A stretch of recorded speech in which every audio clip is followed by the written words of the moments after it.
Today I'm going to be reviewing Primeval, Series 3, Episode 2. Excuse me. So yeah, the basic plot of Primeval Series 3, Episode 2 is that the episode opens with a flashback 15 years before the events of the episode. These three young lads go to this sort of house, this abandoned house. They break into this house just for laughs, and then two of them get attacked by this sort of gremlin-looking creature, and this other guy called Ryan Mason escapes. And then in the present day, Connor, Jenny, and Abby go to investigate the house because Cutter has this sort of diagram thing.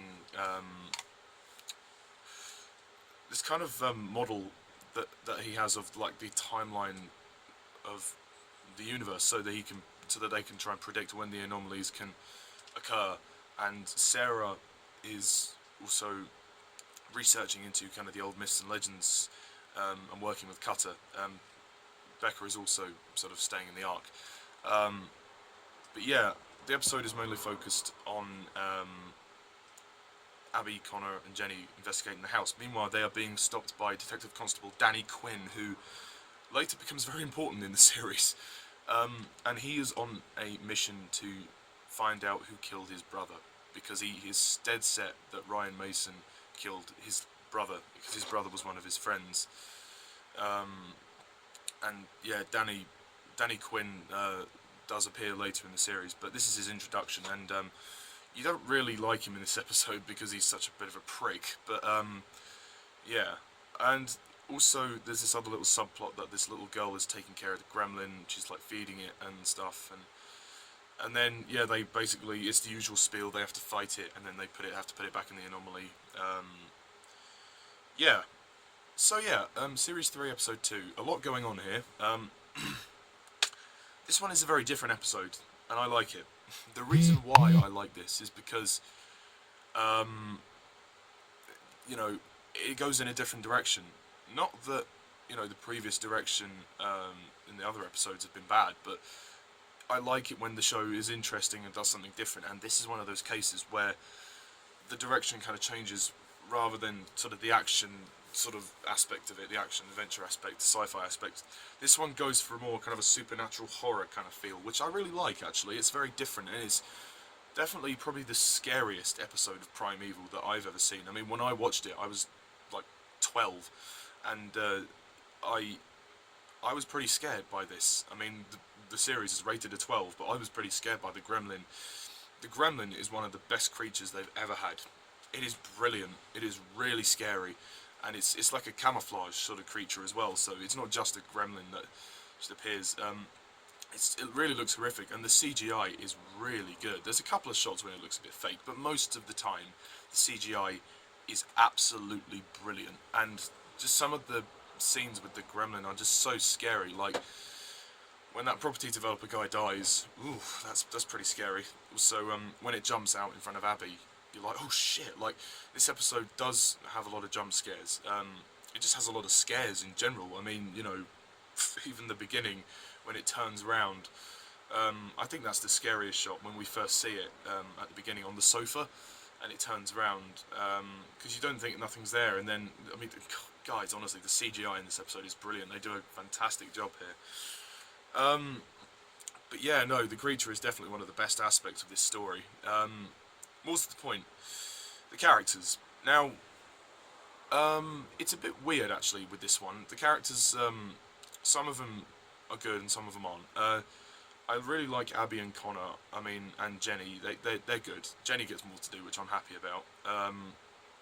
And she's really kind of, I love her scenes with Danny Quinn, where she's like, well, when she takes, because Connor gets arrested, and then after she breaks Connor out of jail, she says to Danny, it's now government jurisdiction. If your people step inside, you'll be in trouble.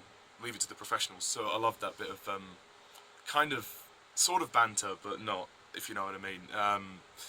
It's really quite funny as well.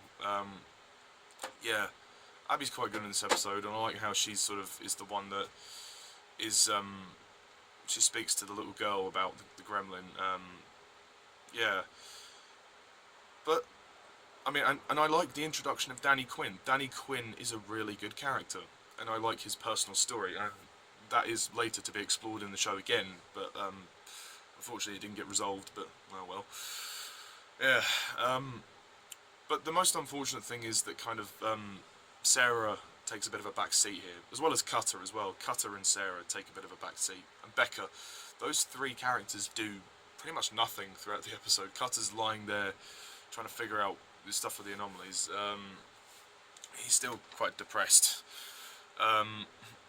Sarah's good. I like Laila Rouse, but she doesn't really do anything in this episode. She's there and she has that brief moments at the beginning, and then because the scene with the cleaner guy, it's not part of the main story. It is filler, but it's filler in a way that will not be filler when you watch the whole series. It's filler for the story in this episode, but it's not filler for this story arc, if you know what I mean. So yeah, when the cleaner guy comes back and, you know, Becca shoots him, and because Helen's managed to retrieve, she bumps into Sarah earlier, and she retrieves her sort of security pass into the arc. Yeah, which is quite interesting. Also, I don't get why Lester wouldn't be there after the like, surely you'd want to talk to Lester about the guy, you know, the cleaner guy. Lester should be in this episode, and he's not, which is a shame. He should be in it at least that bit. Oh, this is a prop gun. Sorry. This episode has some great character moments, mainly from Danny Quinn because of his storyline. The actual storyline itself is good. I like how they have to track down Ryan Mason, and Ryan Mason. There's that kind of sense of guilt, but there's also that sense of fear. Like, he would go back into the house, but he feels guilty for, like, because people have obviously accused him of murder, which is of course not true. But he's worried because he's scared of the creature, and obviously people thought he was mad because he's like, of course there's no creature there. What are you talking about? And then, yeah, we find out that the creature has basically been waiting to go home this whole time, and has been basically living in the house this entire time. Yeah, there's some great comedy, like when Connor gets arrested, which is quite funny. Danny Quinn decides to arrest Connor, which I do find quite funny. I'm not gonna lie. I also think the music is very good here. Like, it's very different as well, because this is kind of a more horrific kind of episode. This is a more kind of supernatural kind of horror, and some of the camera shots as well, like with like the chimes. Yeah, and the shots at the nighttime, so when you see the girl feeding the creature. That's another thing I don't really like about this episode. Why is it that that the little girl's in it? That just doesn't really do anything for me. I don't see how it really kind of ties in with the main storyline. Yeah, okay, I get the creature's kind of, but surely the creature's been feeding off loads of people as they've come into the house. How did she meet the creature? How did she get the food for the creature? It was a little bit tacked on for me. It wasn't really explained, and I really wish that it had been, because it kind of needed that explanation as well.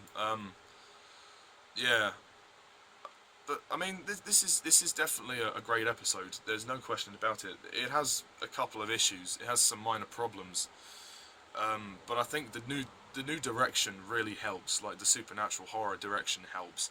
And the creature really does make this episode a memorable episode, and you know, you're never going to forget this one.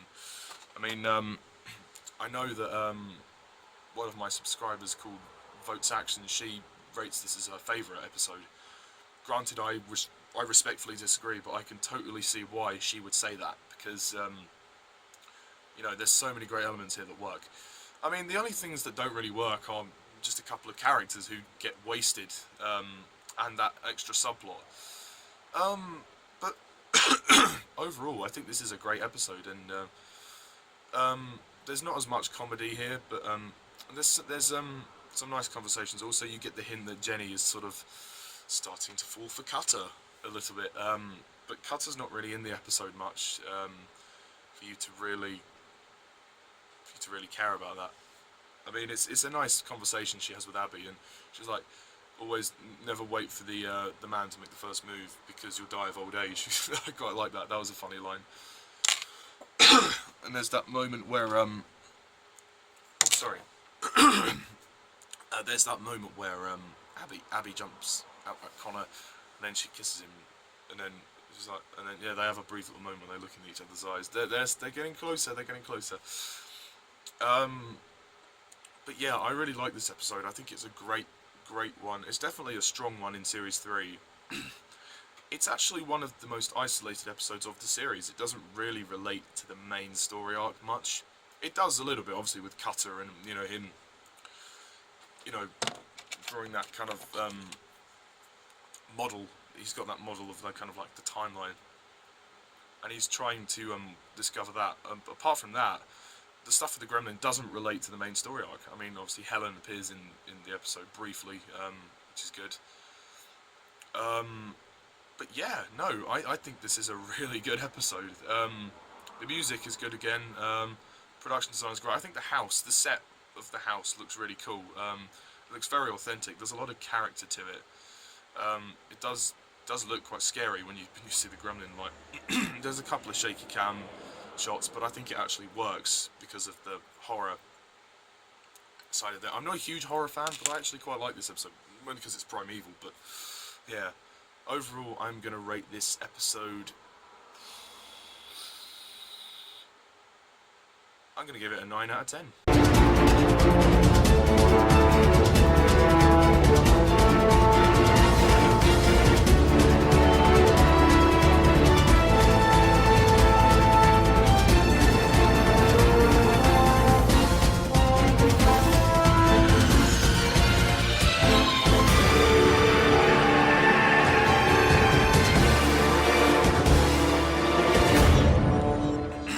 It was either going to be 8 or 9, and I thought, I'll be generous, I'll give it a 9. If it just included a few more things, like it included Cutter and Sarah a bit more, and got rid of the little girl subplot, then maybe it would have been a 10. It might have been a 10. But, yeah. So, that is my review of Series 3, Episode 2 of Primeval. What do you think of it? Comment down below, let me know.